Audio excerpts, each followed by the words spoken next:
In this short section, we've just got 3 little stories.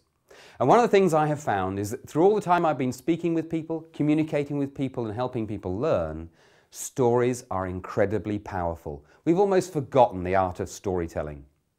One of the very interesting things about using stories is it doesn't matter whether your audience is international, whether they're at different levels, they can all sign on to the understanding behind a story. In this first short story, it's all about how you come across. What impact do you make? And there are some interesting surprises in the way you might think you come across. And I put this slide up, Christopher Barrat, LLB.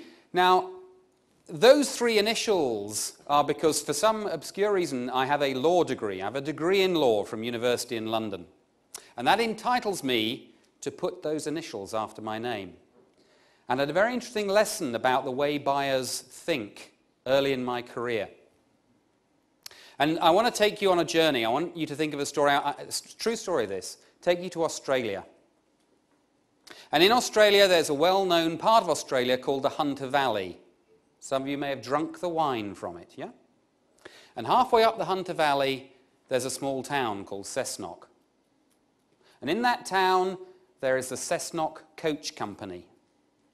They were kind of early on branding in Australia in those days. They thought, Cessnock Coach, that's what we are.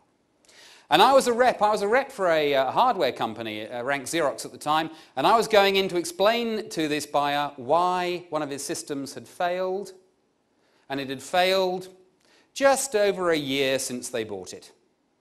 And they didn't buy the extended warranty.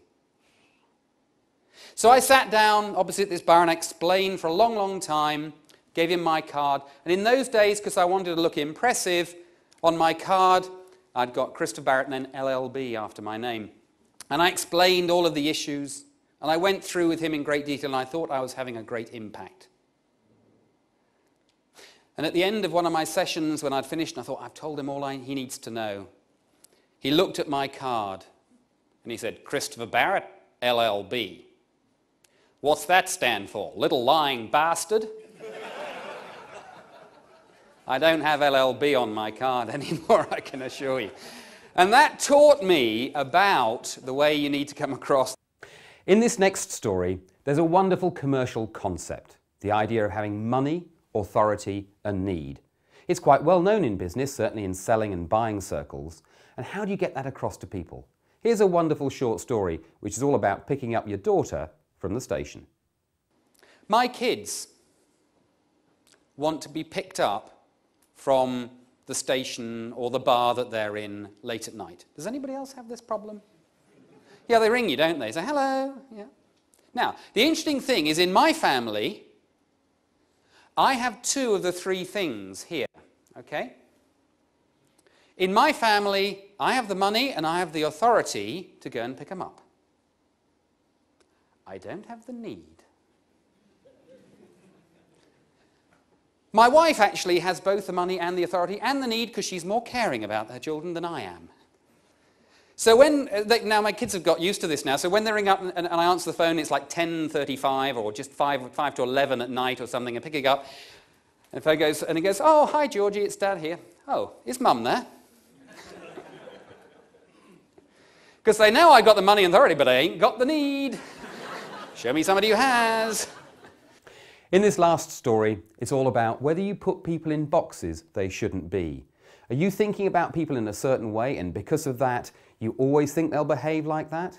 This story has got a few surprises at the end of it on a plane journey. This is a good little example of this.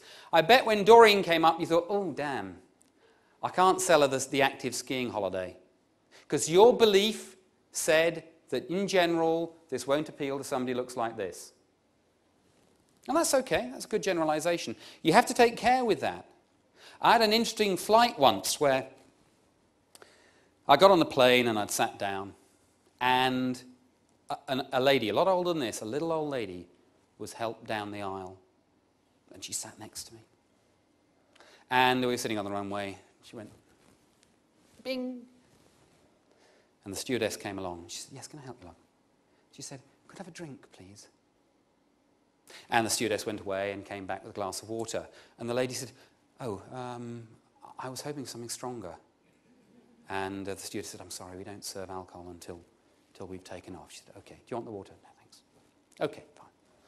We take off, you know, we're just taking off, and the seatbelt sign's still on. Bing. Stewardess comes down. She says, can I have my drink now, please?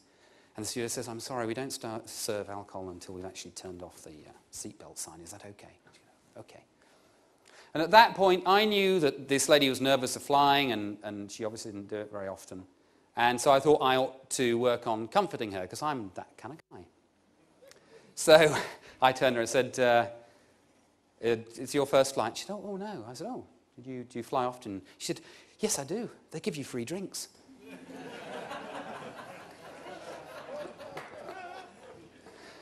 I had boxed her completely in the wrong place.